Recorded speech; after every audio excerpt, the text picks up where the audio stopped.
மேடையில் வீட்டிற்கும் ஆன்றோர்களுக்கும் சான்றோர்களுக்கும் மற்றும் அனைவருக்கும் என் முதற்கண் வணக்கத்தை தெரிவித்துக் கொள்கிறேன். ஃபஸ்ட்டு ரமேஷ் சாரை பற்றி சொல்லணும்.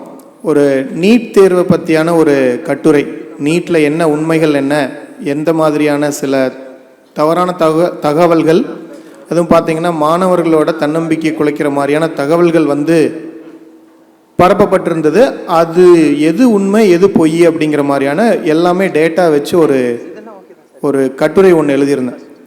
அந்த கட்டுரை என்னுடைய மாணவர்கள் ஃபார்வேர்ட் பண்ணியிருக்காங்க. இலக்கியா ஃபார்வேர்ட் பண்ணி ரமேஷ் சார் கூப்பிட்டுருந்தார். சார் இது மாதிரி உங்களோட கட்டுரையை நான் பார்த்தேன், அதனால் உங்களை மீட் பண்ணணும். அது பார்த்திங்கன்னா கோவிட் டைம், நான் உங்களை கண்டிப்பாக மீட் பண்ணியே ஆகணும் அப்படின்னாரு. சார் எப்படி மீட் பண்ணுறேன்னு தெரியல அப்படின்னு சொன்னேன்.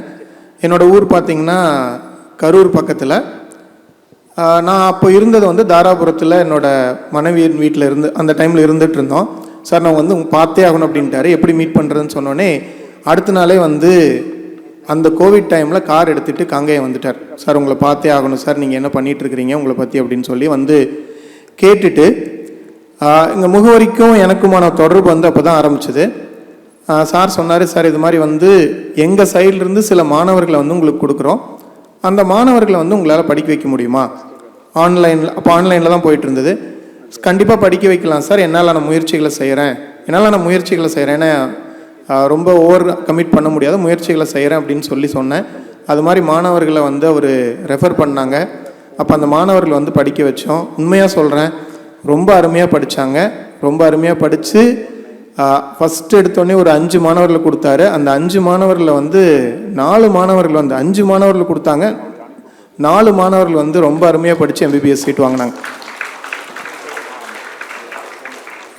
இதில் நான் நீட் தேர்வுக்கு ஒரு இன்ஸ்டியூட் நடத்திட்டு இருக்கிறேன்.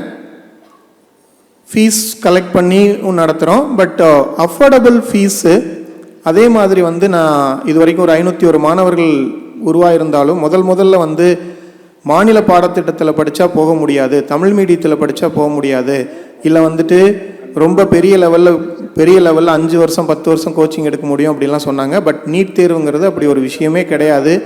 மாணவர்களும் மாநில பாடத்திட்டத்தில் படித்த மாணவர்களும் போக முடியும் அப்படின்னு சொல்லி மாணவர்களுக்கு ஒரு தன்னம்பிக்கை கொடுக்குறோம். இது வரைக்கும் இந்த 501 மாணவர்களில் கிட்டத்தட்ட ஒரு 480 மாணவர்கள் மாநில பாடத்திட்டத்தில் படித்த மாணவர்கள் தான். அது மட்டும் இல்லாமல் குறைஞ்சது ஒரு 450 மாணவர்கள் கிராமப்புற பள்ளிகளில் படித்த மாணவர்கள் தான். அதனால் நீட் தேர்வு அப்படிங்கிறது ஒரு உண்மையாலுமே ஒரு சாதாரணமான தேர்வு, ஒரு பெரிய தேர்வு இல்லை. அது எல்லாத்தையும் நிரூபிச்சுட்டு தான் நீங்கள் இங்கே உட்காந்துருக்குறீங்க. இதில் சில விஷயங்களை மட்டும் நான் ரொம்ப டைம் எடுத்துக்கல, சில விஷயங்களை மட்டும் சொல்லிக்கிறேன். இப்போ நம்ம முன்னாள் தலைமை தேர்தல் ஆணையர் அவர்கள் ஒரு விஷயத்த சொன்னார், அதில் நான் ரொம்ப நல்லா கவனிச்சிட்டு இருந்தேன். அவர் சொன்ன விஷயம் நேர்மையாக எப்பவுமே நம்ம ஒரு நேர்மையாக இருக்கணும் அப்படிங்கிறத சொன்னாங்க. அதுவும் இல்லாமல் ஒரு மாணவி பரிசு வாங்கிட்டு போகும்போது அவரை மாதிரியே ஒரு ஆஃபீஸர் ஆகணும் அப்படின்னு சொன்னப்போ வாழ்த்திட்டு சொன்னார், எப்பவுமே பயம் மட்டும் இருக்கக்கூடாது, பயந்துராத அப்படின்னு சொன்னார். அப்போ அந்த பயம் இருந்ததுன்னா, எதை நினச்செல்லாம் பயம் இருந்ததுன்னா நமக்கு நம்ம நேர்மையை விட்டு விலகி போக முடியும் அப்படிங்கிறதுக்கு எல்லாத்தையுமே நம்ம தமிழில் சொல்லியிருக்கிறாங்க.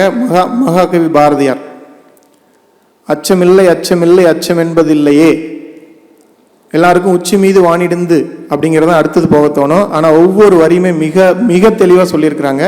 அச்சமில்லை அச்சமில்லை அச்சம் என்பதில்லையே, இச்சகத்தில் உள்ளோரெல்லாம் எதிர்த்து நின்ற போதிலும் அச்சமில்லை அச்சமில்லை அச்சம் என்பதில்லையே.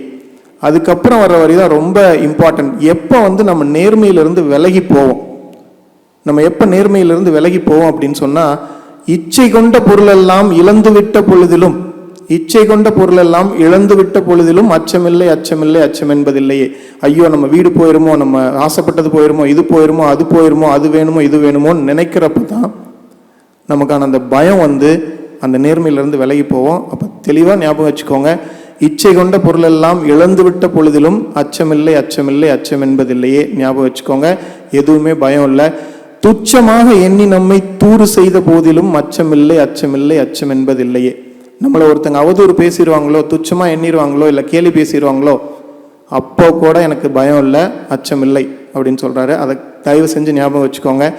அடுத்தது வந்து நண்பர் நஞ்சை கொணர்ந்து வாயில் ஊட்டுகின்ற பொழுதிலும் அச்சமில்லை அச்சமில்லை அச்சம் என்பதில்லையே. இந்த பாட்டை வந்து எல்லா வரியிலையும் ஞாபகம் வச்சு கையில் எடுத்துக்கோங்க. அதுக்கப்புறம் தான் கடைசி வரி தான், உச்சி மீது வானிடிந்து வீழுகின்ற போதிலும் அச்சமில்லை அச்சமில்லை அச்சம் என்பதில்லையே. அந்த நேர்மையை மட்டும் கடைசி வரைக்கும் கடைபிடிக்கணும்னு கேட்டுக்கிறேன். ஸோ அதுக்கப்புறம் வந்து ரமேஷ் சார் அவர்களுக்கு வந்து ஒரு நல்ல அங்கீகாரம் தேசிய லெவலில் கிடைக்கணும்னு சொன்னது மனசுக்குள்ளே வந்து நான் அட்லீஸ்ட் அந்த ஒரு விருது கிடைக்கணும்னு நினச்சேன். சார் வந்து அந்த விருதோட பேரே சொல்லிட்டாங்க. எனக்கு ரொம்ப ரொம்ப சந்தோஷமான விஷயம். என்னன்னா ஒரு சின்ன விஷயம் செஞ்சுட்டோன்னா, இப்போ வந்து ஒரு சின்ன விஷயம் செஞ்சுட்டா கூட அதுக்கு ஒரு பெரிய அங்கீகாரம் கிடைக்காதா அப்படின்னு நினைக்கிற மக்களுக்கு மத்தியில் இது வரைக்கும் ரமேஷ் சார் வந்து நான் மேடையில் உட்காந்து பார்த்ததே கிடையாது. ஃபர்ஸ்ட் என்னோட ஃபங்க்ஷனுக்கு தான் கொண்டு போய் அவரை உட்கார வச்சேன். கண்டிப்பாக அவர் வந்து உட்காந்தே ஆகணும் அப்படின்னு சொல்லி உட்கார வச்சேன். அதுவும் ரொம்ப வந்து உட்கார மாட்டேன்னு சொல்லிட்டார். அந்த மாதிரியான ஒரு தன்னலம் இல்லாமல், தனக்குன்னு ஒரு குடும்பம் எதுவுமே இல்லாமல் இவ்வளோ பெரிய விஷயத்த செஞ்சிட்டு இருக்கார் அவர். ஆக்சுவலாக வந்து உண்மையை சொல்லப்போனால், நான் இந்த வார்த்தை பயன்படுத்துங்கிறதுக்காக தவறாக எடுத்துக்க வேண்டாம், நிறையா பேர்த்திட்டு போய் கையேந்தி தான் உங்களை படிக்க வைக்கிறாரு. அதனால் நம்ம திரைப்பட இயக்குனர் முருகதாஸ் அவர்கள் சொன்ன மாதிரி வந்து தயவு செஞ்சு புரிஞ்சுக்கிட்டு நேர்மையாக ஒழுக்கமாக இருக்கணும் அப்படின்னு சொல்லி, நேர்மையாக ஒழுக்கமாக இருக்கணும் அப்படின்னு கேட்டுக்கிறேன். அதே மாதிரி நான் பார்த்த வகையில் என்னோட மாணவர்களோட வாழ்க்கையில் பார்த்த வரைக்கும் முயற்சி செய்தால் முடியாதது எதுவுமே கிடையாது. நம்ம தலைமை தேர்தல் ஆணையர் கூட ஒரு திருக்குறள் சொன்னாங்க, தெய்வத்தால் ஆகாதெனினும் முயற்சி தன் மெய்வருத்த கூலி தரும். இதுக்கு என்ன அர்த்தம் சொல்லுவாங்க அப்படின்னா, நிறைய பேர் தெய்வத்தால் கூட முடியலன்னா நீ முயற்சி செஞ்சனா உன்னால் முடியும் அப்படின்னு சொல்லுவாங்க. இதுக்கு அது அர்த்தம் கிடையாது. கண்டிப்பாக தெய்வத்தான் ஆகாதெனினும், தெய்வத்துக்கே உங்களை பிடிக்கலன்னா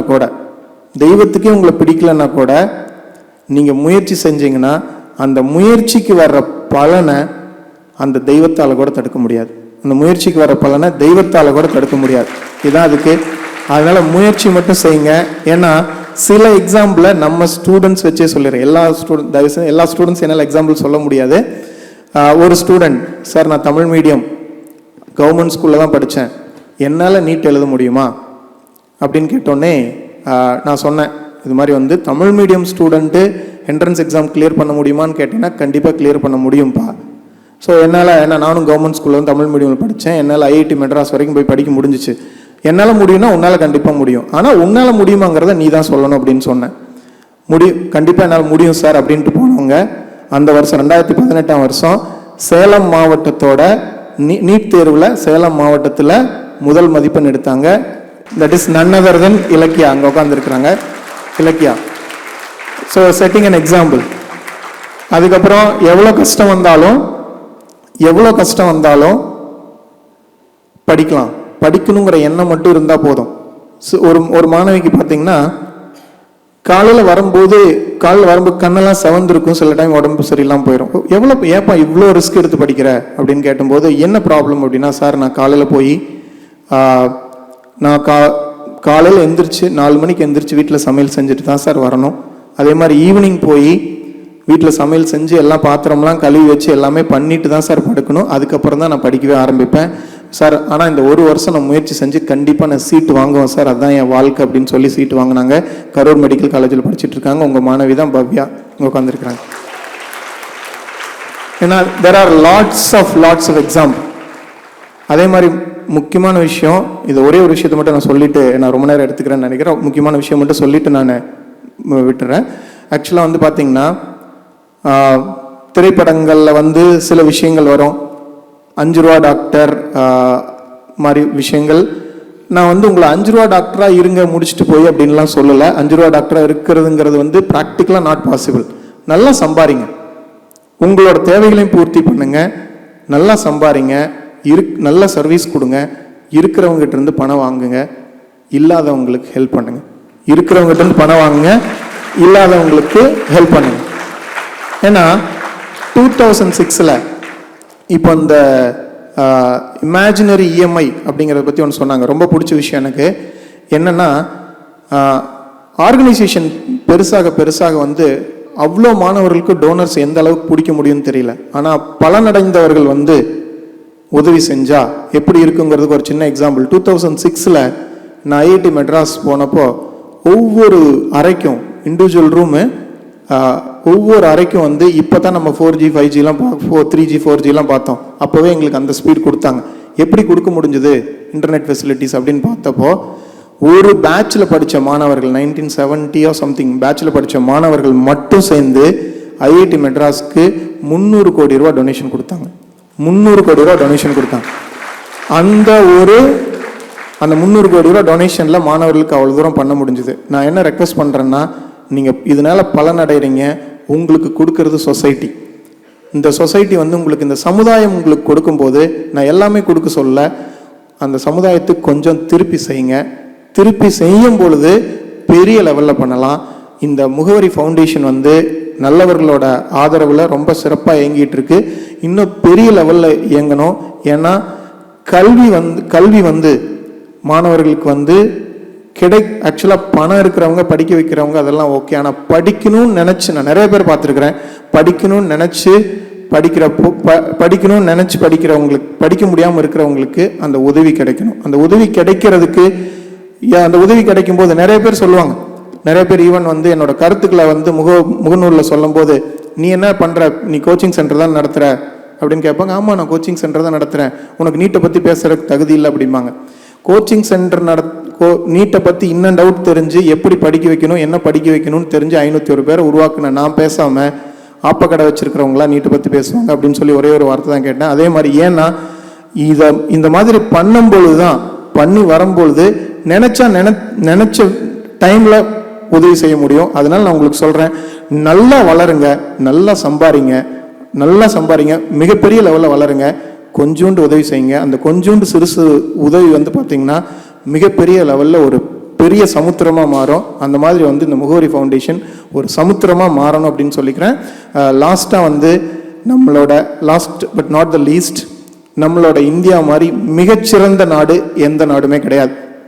ஏன்னா தடுப்பூசி தயாரித்த 5 நாடு, America, Russia, England and China, India, 5 நாடு தான் கொரோனாவுக்கு தடுப்பூசி தயாரித்தோம்.